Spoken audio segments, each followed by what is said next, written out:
woke up to some snow on the ground. Strangest snow ever. It looked like, you remember Dippin' Dots? Yeah, I do. It looked like a Dippin' Dots truck just poured over in my front yard.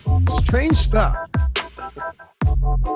Oh, hello. What is going on, everybody? Welcome to the one and only NFL strategy show, Awesemo.com, presented by Jock Market.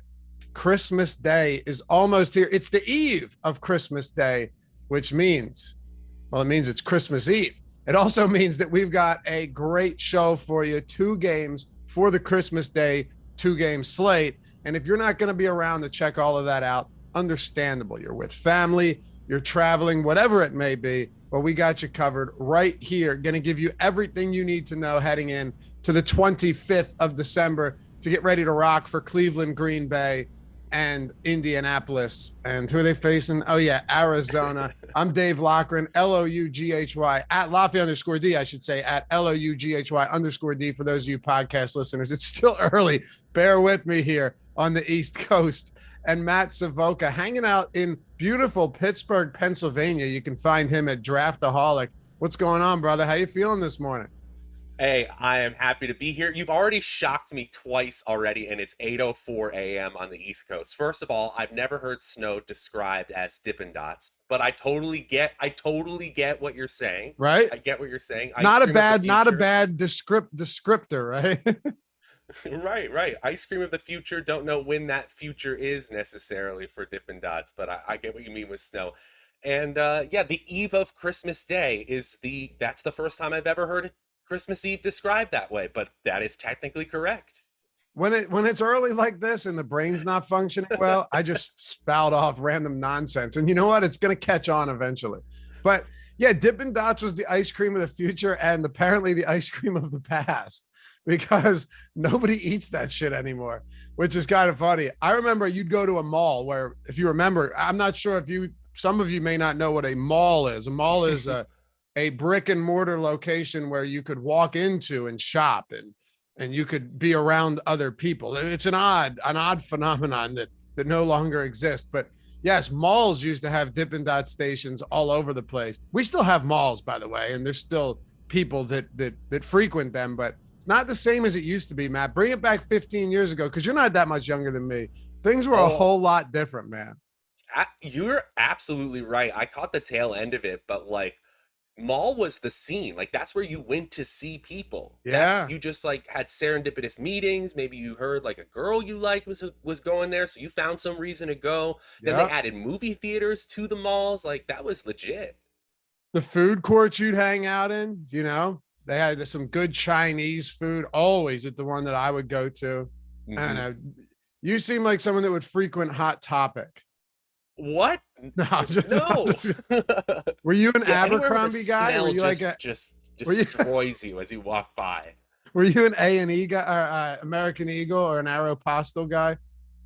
Not really. To be honest, it was like H&M, maybe, but like. So H&M didn't exist when I was in high school. Yeah, I was like a Pac Sun guy. Yeah. Remember Pacific Sunwear? Oh yeah. Yeah, I was a Pacific Sunwear guy. Did you have Airwalk sneakers too? No. Dude, I skateboard. I was like DFS. No. Now I don't. Wait, is it DFS? Tyler, was it DFS? How can I not remember this? It was. I think it was. I think it was actually DFS shoes. Maybe not. No, I don't know. I don't remember that. I guess it wasn't, which is weird because I used to wear them. Someone will tell me what it was. Again, it's very early in the day. I didn't rock a lot of DCs, but yeah, I skateboarded. Now I just literally can't remember what the name of the brand was that I wore. Someone's going to tell me. Anyway, we're happy to have you guys with us. We're going to have some low live totals today. It's early. I mean, it's 5 o'clock on the West Coast, but hit that thumbs up if you're in here. I know most of you already have. You're the ride or die Awesemo people, and we appreciate you for that. And we wish you a very Merry Christmas. And Tyler, I love that we could fit all of that into the sidebar. Merry Christmas, you filthy animals. What movie is that from, Matt? Home Alone. Thank you. You see, you're not Matt Kajeski. Matt Kajeski legitimately would not know what movie that's from. He wouldn't. That's a shit. That one is a classic, man. I'm going to give you to the count of 10 to get your no good, rotten, filthy keister off my property. 1, 2, 10.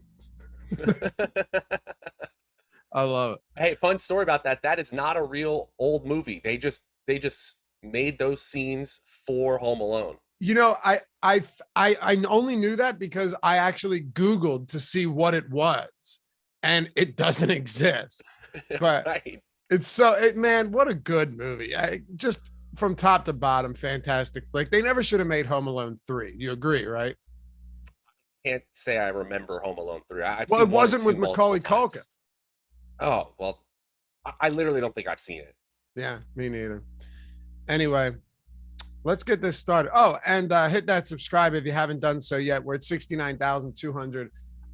We're trying to get to the coveted 69,420 for Alex Baker, who has been dreaming of this day for a long time. Someone said yesterday, it's never been about the money. It's been about getting 69,420 by Christmas Day. Wait, on Christmas, that would be magical. Oh, absolutely. Does that break YouTube if it happens on Christmas? Yeah, we're not opposed to it happening today, the eve of Christmas Day, as Loughy says. It would be the best. So anyway, let's make this happen. We've got 2 games to talk about. We're going to make this one a little bit more concise for you guys, just because there's a lot of traveling. A lot of people don't have the same type of time dedicated to this that they usually do. It won't be a marathon matchup show. I'll tell you that much. So Matt, let's dive into it. Cleveland and Green Bay. Look, as of now, I think we have to proceed under the notion that Baker Mayfield and Landry are active. I think they will be, right? We'll find out. They're both going to be eligible to be activated. So keep that in mind. Now they just have to test negative.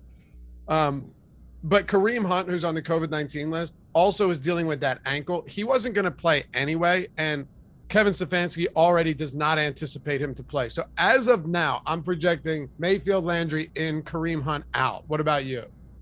Yeah, that's the same for me, but this is so difficult because we talked about this on the matchup show this week where we don't have any of the typical indicators of a player leaning towards in or out. We literally just have to say, this is the timeline. This is when they went on the list. Hopefully they pass all the things they need to in order to get back onto the field. We do have them projected in right now, and obviously Landry and Mayfield being in this game makes the shootout potential a whole lot higher. And you probably say with that trio of Landry, Chubb, and Mayfield, obviously, they probably are underrated as 7.5-point underdogs on the road right now. But without them, I think you see a game plan that's similar to last week against the Vegas Raiders, where you just lean on Nick Chubb as much as possible and see how far that gets you until the fourth quarter when somebody's going to have to make a play. And credit to Nick Mullins, he almost pulled it off last week. He really wasn't bad, honestly. I don't know how much of a downgrade it is at this point if you don't have Baker Mayfield in there. I mean, sure, it's a downgrade, but I don't think it's that significant. I think the biggest one is Jarvis Landry, because when you look at this team, Donovan Peoples-Jones, the funny thing about DPJ is he got off to a really ugly start early on, and then he started making some nice grabs in that game against Vegas. But you've got to help a guy like Mullins out. I tweeted this. You get your third string quarterback, and you have to come down when he's dropping dimes 35 yards downfield. Dude, you got to hold on to that football. But he did target him 8 times in the game, which I think is pretty significant. So even if Mullins starts, you're looking at what? He attempted 30 passes in that game, Matt, and 8 of them went to Peoples-Jones. That's a 27% target share. So yeah, if Landry's out and Mayfield's still out, I would look to go back to a DPJ at a cheap price point. If all of these guys are active, though, assuming that Landry's back, how do you approach the passing game? We'll get to Chubb because that's a lot more cut and dry. We'll get there in a second. Yeah, it absolutely is more cut and dry. Yeah, I was looking at some optimal lineup percentages. I was creating the contenders video for this slate here, and Landry was showing up in the optimal lineup around 37% of the time. And obviously that's hedging a little bit based on some of those simulations where he just doesn't play at all. But it's really hard here because I think there's almost more clarity to the passing game if he's out, but the overall potential of the offense is higher if he's in. I think you probably see Landry leading the team in target share, but Donovan Peoples-Jones is probably going to lead the team in air yards share as he did last week. He had 54% of the team's air yards last week. And, there's obviously more variability when players get targeted downfield versus near the line of scrimmage. But as you said, it was drops that really led to the inefficiency for Donovan Peoples-Jones. I still think they might go right back to him. He's still the deep option in this passing game. The problem is this passing game is probably only going to pass 30, maybe 35 times unless they are coming from behind here, which they might be against the Green Bay Packers. Matt, throughout the show, I'll throw you single lines from Christmas movies. See if you can name them. Here's one. Ooh. Very difficult. One word. Half.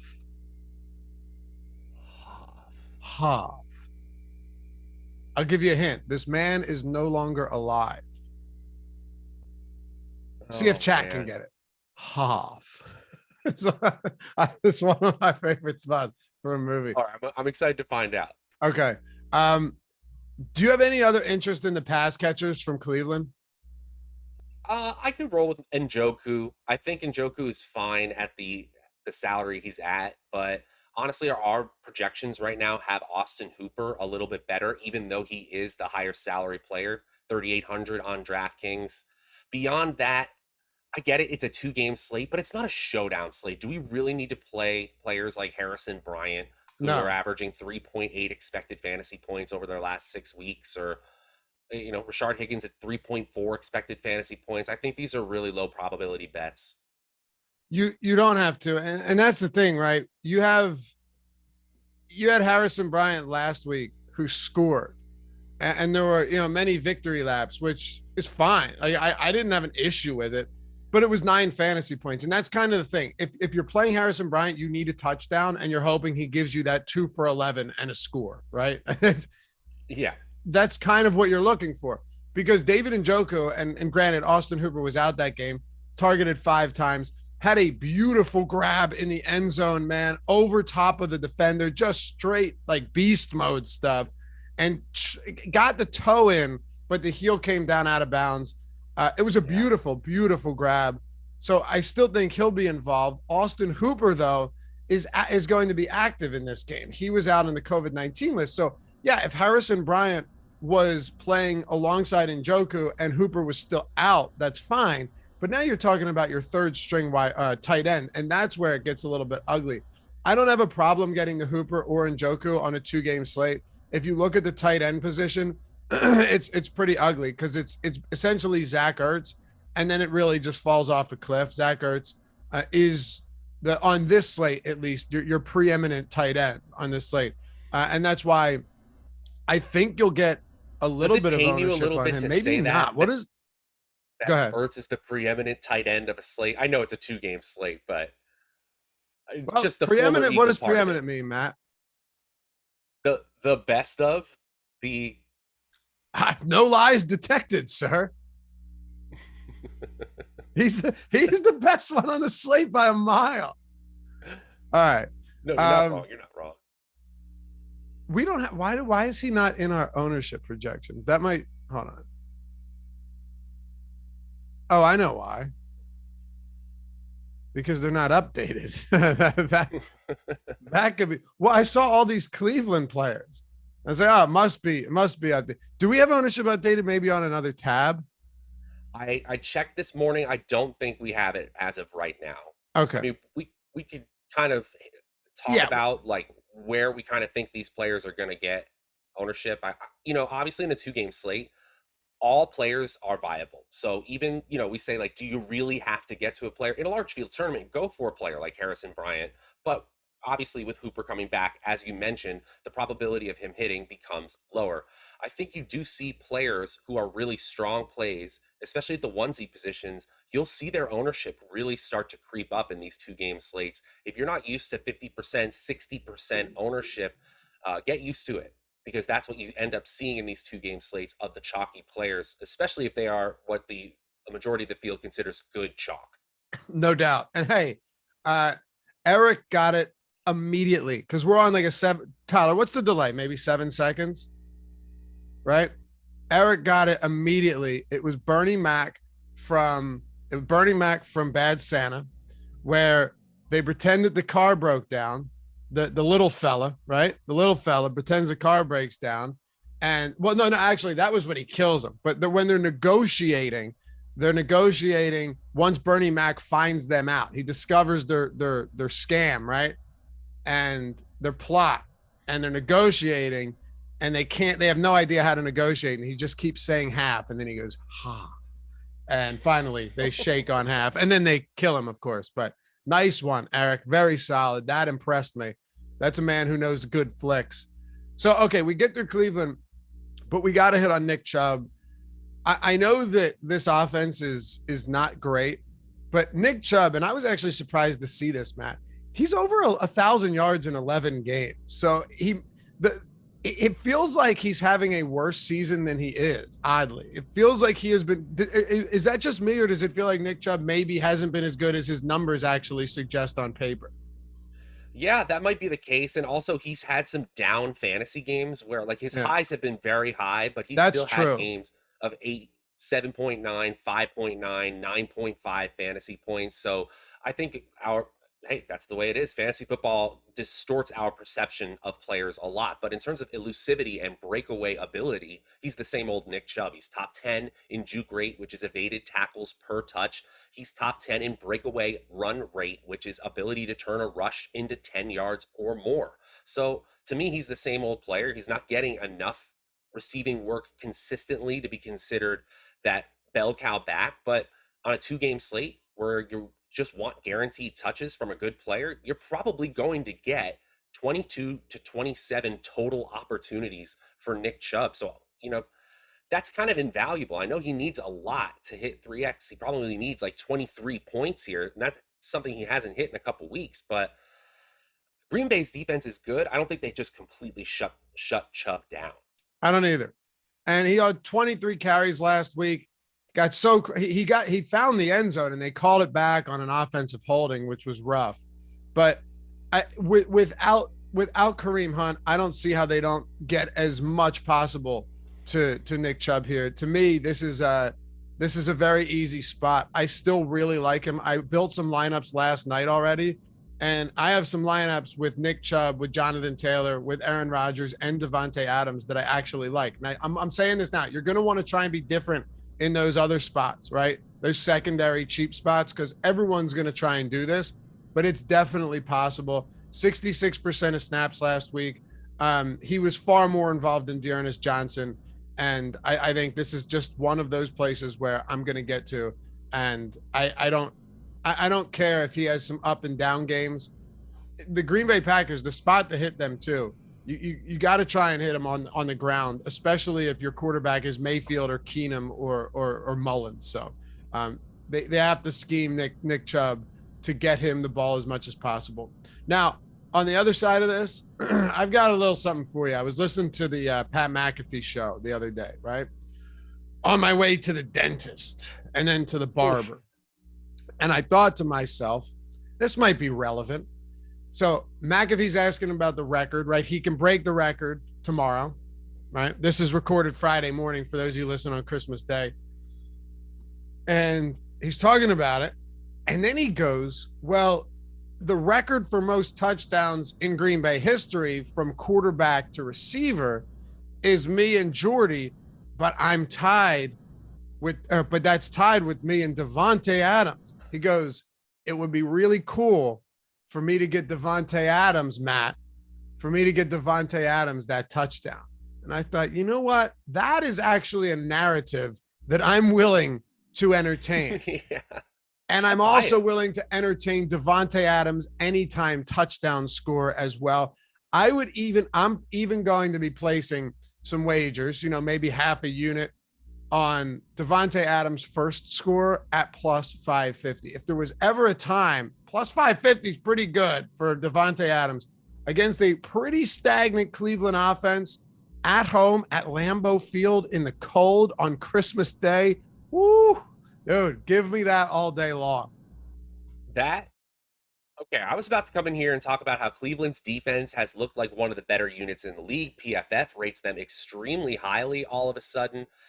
But I legitimately think Aaron Rodgers might call Devontae Adams' number. If they get to the goal line, he could call his number 3 straight times. Like plus, he's the best. He's the best guy in the red zone anyway, right? It's not like he's forcing it to a scrub. It's not a bad play, and also Rodgers is in total DGAF mode in terms of play calling. Like he's doing whatever he wants out there. Here's something we don't spend too much time here. I know we want to stay on these games, but like I really do wonder if Adams and Rodgers, if they leave Green Bay, they go somewhere as a package deal, which is insane to think. Be crazy.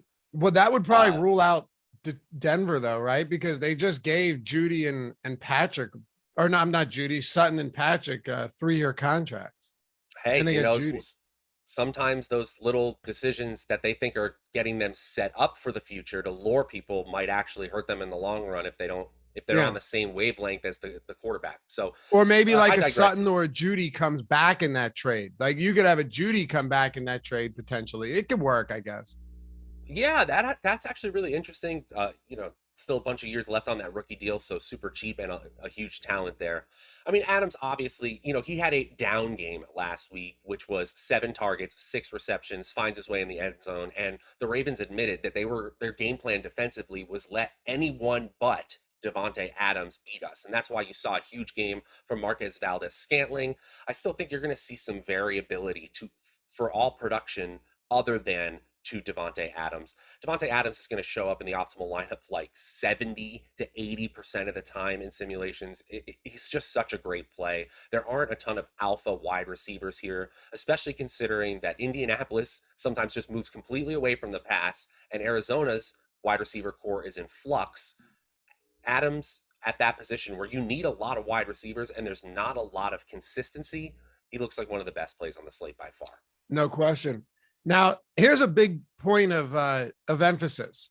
Marquez Valdes-Scantling has COVID-19 or is on the COVID-19. Who knows at this point, right? But he's on the COVID-19 list. And That is significant because he was placed there on Tuesday. It's a short week. They're not playing Sunday, so less turnaround for him to get off of this. We'll have to see if he's active or not. If he's active, I think MVS is perfectly fine. Loved him last week against that Baltimore secondary that gives up big play after big play. Rodgers made one of the nastiest throws I've ever seen in my life to MVS last week. But I still think Allen Lazard is totally reasonable. I mean, this is a guy who last week was kind of passed over for MVS. But prior to that, he had 13 targets in 2 games combined. He will get some looks in the red zone. And, you know, he's pretty much the wide receiver 2 along with MVS. It just depends on the week. So that's interesting to me. But if MVS is out, then you have to, because don't forget, Randall Cobb is on the IR.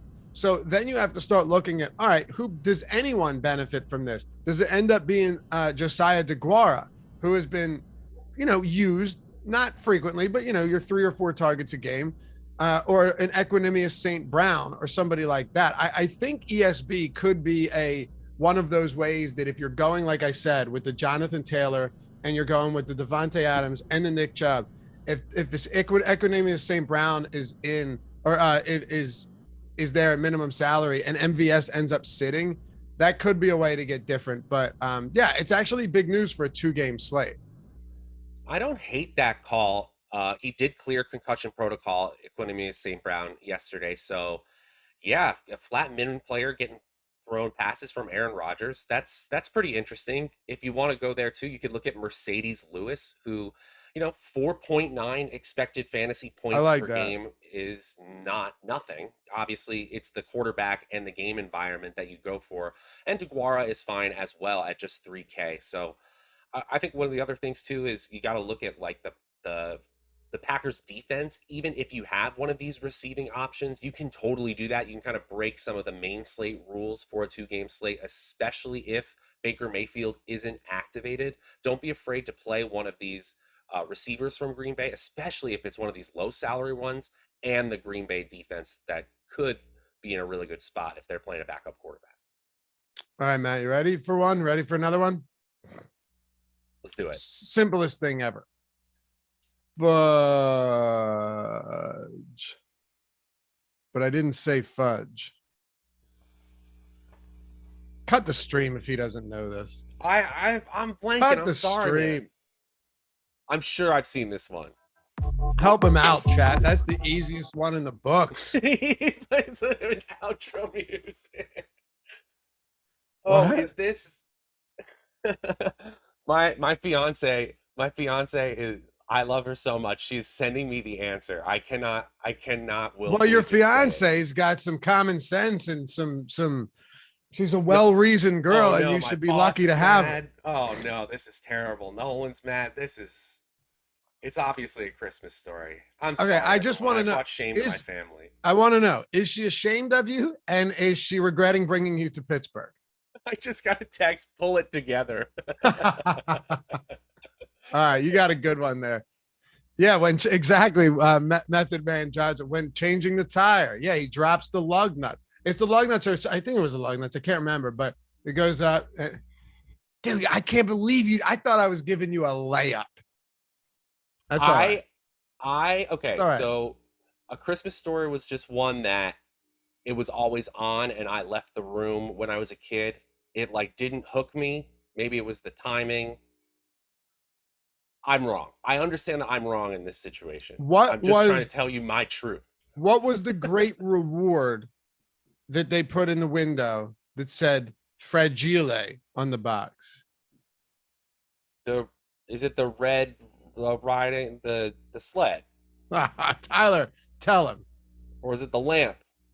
There you go. It's the leg lamp. Okay. The leg lamp. Yeah. I'm Your engagement might get broken off after this show, and I feel responsible. Just got a yes, it's over. So this is going great this morning. Talk to me about and by the way, the Mercedes Lewis call I think is actually a pretty good one. Because he'll get some looks in the red zone. I'm trying. I always say we're going to do short shows, so I'm trying to get back on track here. This is too much fun. Such liars. It's too much fun, man. I like the Mercedes Lewis call. I really do. I think that's solid. Rodgers likes him when the options are kind of depleted. So I'm there. like you said, but with ESB, it's a total toss up. It's a shot in the dark. But I'm willing to get there too. Anyway, Matt, what are you doing with Aaron Jones and AJ Dillon? Are you getting there, or do you worry you might shoot your eye out? Okay, I see where you're going with that, BB Okay, gun. yeah, there you go. All right. I gave you a final chance to. I'm trying to lock in here. I'm trying to I lock have in. some loose I think ends. Aaron Jones and AJ Dillon are both interesting tournament plays because of how much I like the passing game here. Cleveland's defense has not been bad at all, as we were starting to talk about earlier. In PFF's team defensive grades, they're actually fifth best in the NFL, and they're 12th best, or excuse me, seventh best in points allowed per play. So I think there's a possibility that this game becomes a little bit more playoffs-esque than we think it's going to be with this pretty high, what is it, up to 46 point total? It was a little lower earlier in the week. I think with this running game, I kind of like the lower salary player, which is Dillon, and he's gotten more of an opportunity share than Jones over the last few weeks. Maybe Jones is a little more healthy this time, but I think Jones is the real contrarian play here. Only 9.9 expected fantasy points per game since coming back from that injury. That's not even very good for a 2-game slate. It's really not. So if you're wrapping up Green Bay, anything else you want to hit on here?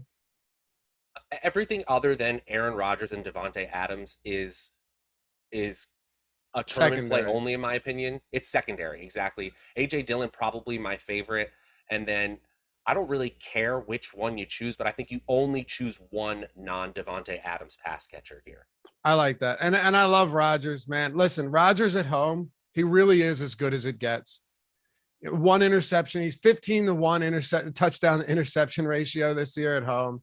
Like, he's great. And yeah, if you guys want to tail me on that, we'll have some fun on Christmas afternoon. Plus 550 first touchdown, Devontae Adams.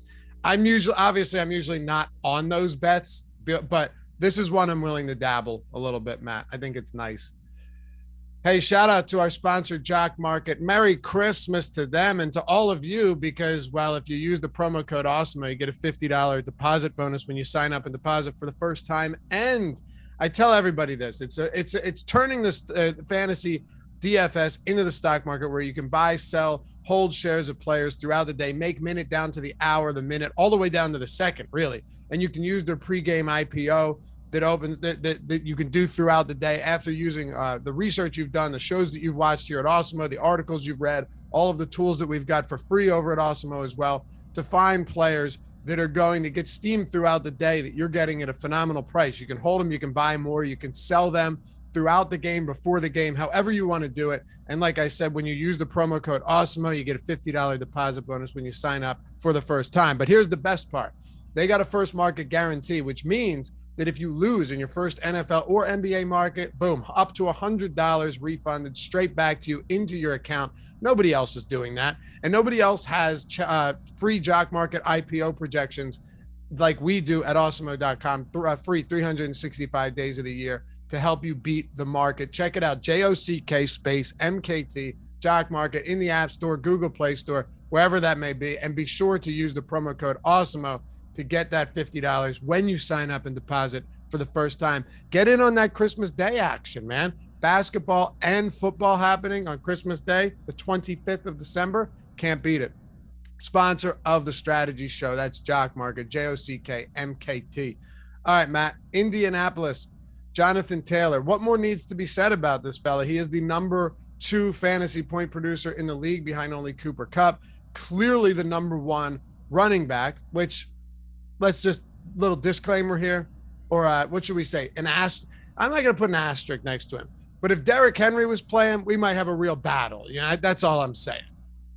That's extremely fair, and I think Jonathan Taylor would probably agree, but he has completely taken the league by storm. And I think there was a podcast, he did it with one of the bigger names. It was like with Adam Schefter, I believe, or Ian Rappaport, one of those bigger names in the NFL. And he said that the rushing title meant a lot to him, or the prospect of gaining the rushing title meant a lot to him. And let's just talk about the talent, because when he bursts through the hole right now, I don't know if there's a better running back in the open field in football right now. Derrick Henry has got unbelievable size speed combination. But did you see Jonathan Taylor looking to the sideline and actively checking whether he should go down, and then still outrunning all the New England Patriots secondary players on the way to a 67-yard touchdown? Like, how does that happen? How does an elite athlete get so much better than all the other elite athletes on the field? It's a cool spot we're seeing for Jonathan Taylor. And also amazing is the fact that they knew that they were going to try and run the clock out there, that they were, New England was making a fourth quarter comeback, as apparently every night game has at this, like every night game is just, okay, the game is dog shit until the fourth quarter.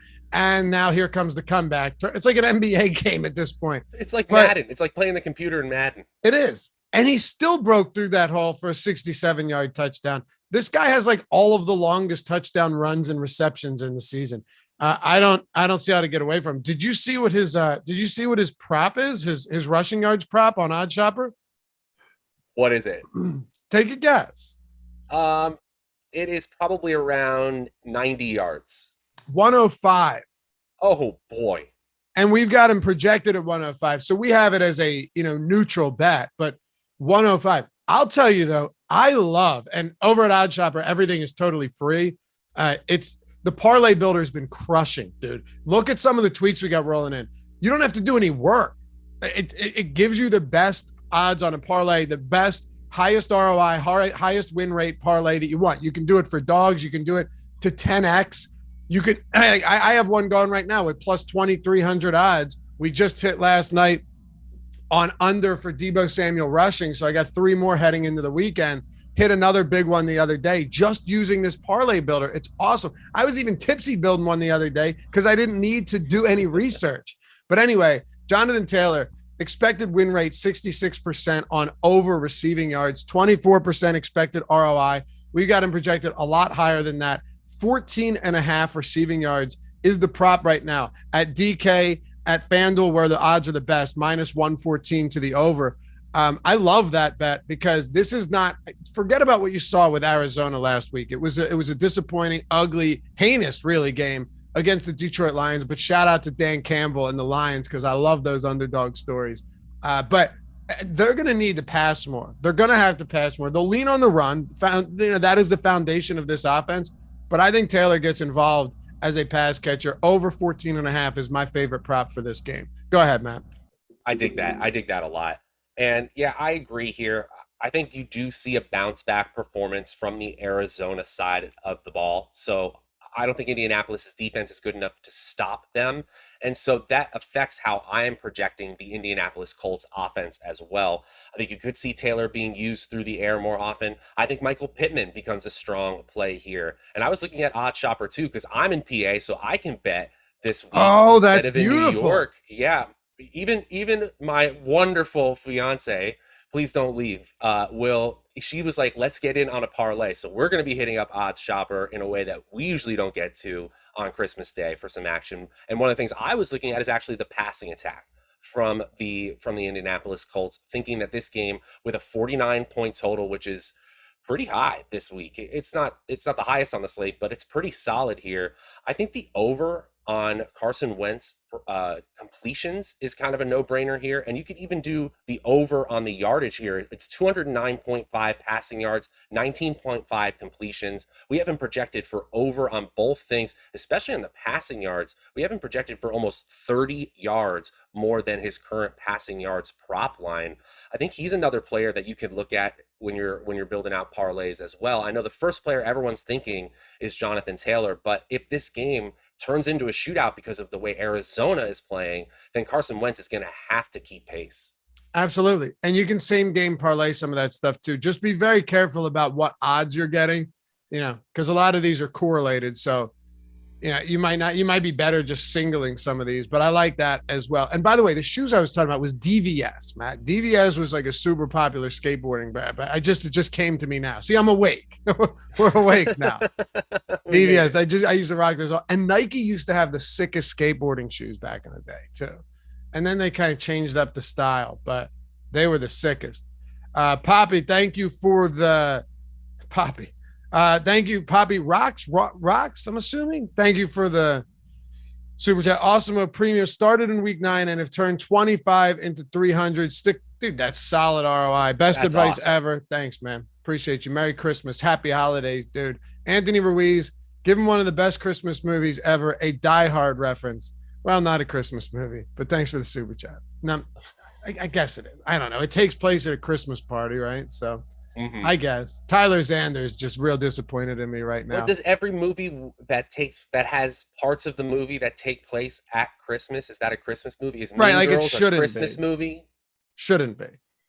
It shouldn't be.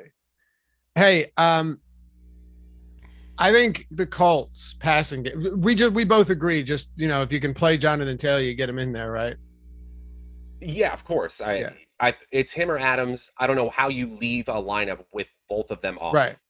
It's 2 games though, so I mean, I'm not opposed to saying, you know what, maybe some lineups you don't have Jonathan Taylor, but the weakness in this Arizona defense is the run game. Craig Reynolds just dropped like $125 on him or some shit the other day. So yeah, it's a great spot. I'm actually really fascinated by this passing game because none of these guys are particularly good, and they've just been throttling other teams, or at least able to keep their foot off the gas in the passing game, with Carson Wentz attempting 34 passes over the last 2 games combined, only 20 in week 11. So he has 3 straight games one against Tampa. He had to throw a lot, but then 20, 22, 12. That's going to drop these salaries. It's going to drop the overall appeal on these guys, which to me means guys like Jack Doyle, guys like T.Y. Hilton, Zach Pascal, hell, even like an Austin Doolin, but mostly Hilton, Pascal, and Doyle, because Pittman's the obvious alpha in this offense. But even him, all of them become very appealing to me on a day where Arizona might actually score a lot of points and Indy actually has to throw. So these guys are dirt cheap. Pittman's prices come down. They're the cheapest they're going to be because they've leaned on the run lately. I like getting here. This is one of those spots that I think will make a huge difference today. And you have to feel the same way to some extent because you're on the over for Carson Wentz passing yards. 100%. I do like the auxiliary weapons here. It's sort of the same deal where I only really feel comfortable playing one of those options, only unless I'm talking like a millionaire maker, a really, really large field tournament. Everybody except for Jack Doyle is at or better than their salary-based expectations. The one who I'm really looking at, though, is Michael Pittman. What we see in the stat line is another 5-target game for Michael Pittman, and he's had exactly 5 targets in 3 of his last 5 starts, but he had 5 targets running 9 routes before getting ejected. So that's very, very different than 5 targets on 33 routes like he had in week 10 against Jacksonville. I think the usage... I forgot about that awful ejection. It was... let's not get started on NFL refereeing. We could go another 40 minutes, but I think Michael Pittman at 5,100 on a slate like this, where a lot of people are gravitating to players like Devontae Adams or pass catchers on the Arizona side, could get overlooked here. I guess our latest ownership projections might actually prove that wrong. He has a 48.7% projected ownership now. Thanks, Alex Baker, for getting that updated. But he's in the optimal lineup a solid amount of time here. So I do think that you could get to Michael Pittman. It's really hard for me to guess which one of these auxiliary weapons I want against this Arizona defense, though I do agree with you. They look okay this week. I'm going to spray with them. Pascal, with T.Y. Hilton, with Jack Doyle. I think it just makes too much sense not to in a game with a 48 total, which is pretty significant. Speaking of Alex Baker, hit that subscribe button. Let's make a man's dreams come true and get to 69,420 subscribers by the end of Christmas Day. God, would that be great? What are we at now, Tyler? Let me know if you get a chance, because we only needed 200 yesterday. And hit that thumbs up. Also, free content on the site. NFL ownership projections are free for tomorrow, and NBA Christmas Day, NBA Christmas Day player projections are also free. So we got a lot of fun coming up tomorrow. Matt, let's wrap this up with Arizona. I'm going to scrap the lineup build, Tyler, because people are traveling. I don't want this show to go too long where they just don't have time. Let's talk about Arizona. DeAndre Hopkins, obviously on the IR. Rondale Moore's questionable. And the big news, James Conner thinks he's going to play with that heel injury, but it looks like he could be a legitimate game time decision, which would make Chase Edmonds the best value on the slate if he doesn't. 100%. 100%, easy as that. And I do have to add that running backs kind of overestimate their ability to play in the next game early in the week. In my opinion, I know that's a little bit narrative based. They're hoping that Connor can suit up, but obviously there is clarity. If Connor is out, Edmonds becomes the obvious best value at 4,800 on DraftKings, the sixth highest salary running back. That would make no sense. Uh, Fundamentally mispriced at that point. But still, the passing game here, Kyler Murray, I think we didn't actually glean all that much about what the DeAndre Hopkins less wide receiver core is actually going to look like, because the game script was all out of whack for them last week. It's possible that we see another come from behind effort in place, because the Colts do have a strong running game. They can control the clock here, but I do think that we're going to see some variability in the target share. I know Christian Kirk led the team in targets last week. Zach Ertz right behind them. I think it was 12 and 11 targets last week. So they're pretty solid bets here. I'm looking at Kirk as our second best wide receiver in terms of projections. The field is kind of right there, though. 42% projected ownership at this point. I kind of feel like if I'm playing the ownership game and I'm going with the chalk, I almost kind of want Zach Ertz, the preeminent tight end on the slate, and then I'll just differentiate elsewhere. I like that. I like that. And I'm with you. I like Ertz quite a bit. He's going to be popular. There's no doubt. Other tight ends, just to throw out there for you guys, if you're looking to just get really cheap, I do think Mercedes Lewis is perfectly reasonable here. I really do. You just have to look at it like, what else does it get me? And it will get you a lot. It'll upgrade you nicely. That Packers have a 27-point implied total, so that's significant to me. Yeah, I just, for all of you wondering, like, since we're going game by game, are there any other spots? Yeah. Jack Doyle, it's not exciting, but if this turns into a shootout, which it very possibly could, that's why I love the over on Taylor receiving yards. Matt likes the over on, because Taylor's going to be involved regardless. The over on Wentz passing yards. And Jack Doyle coming off of a really big game only just a couple weeks ago, remember, against Tampa, where, again, against a high-powered offense, they were forced to throw, and he had 7 for 81 and a score. So, yes, there's no doubt the best tight end option is Zach Ertz, but at the same time, if you need to get cheaper, those are your options. But he's going to project as by far the best one. And in the on the ground, I'll say this as we wrap it up, Matt, send everybody about their way on the eve of Christmas.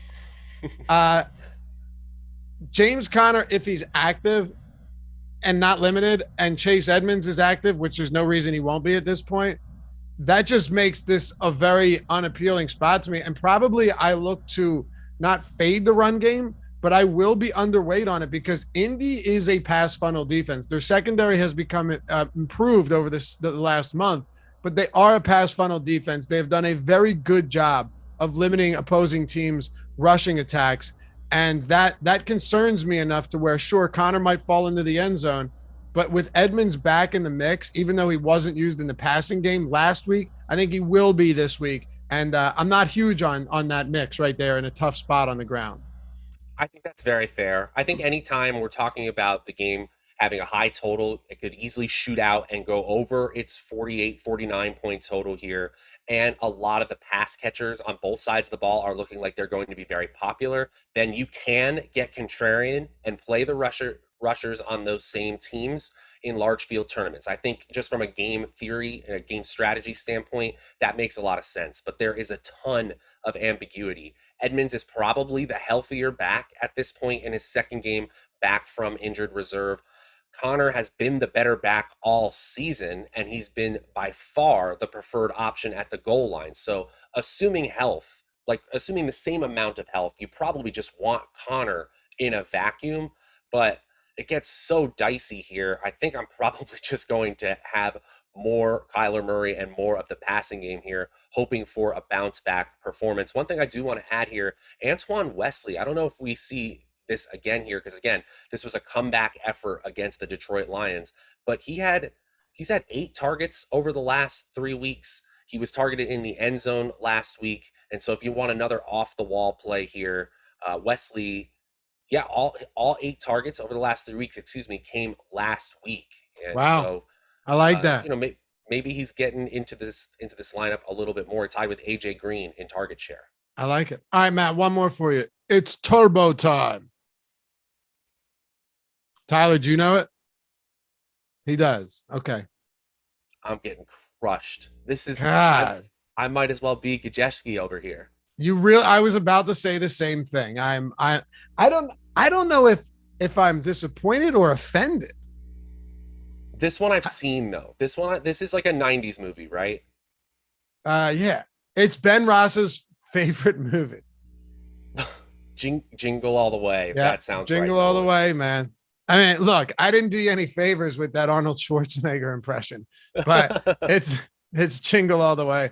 Hey, we got a ton of showdown contests coming up. 2 on Saturday, 1 on Sunday. Well, really a lot of them, but Sunday, 1 on Monday night.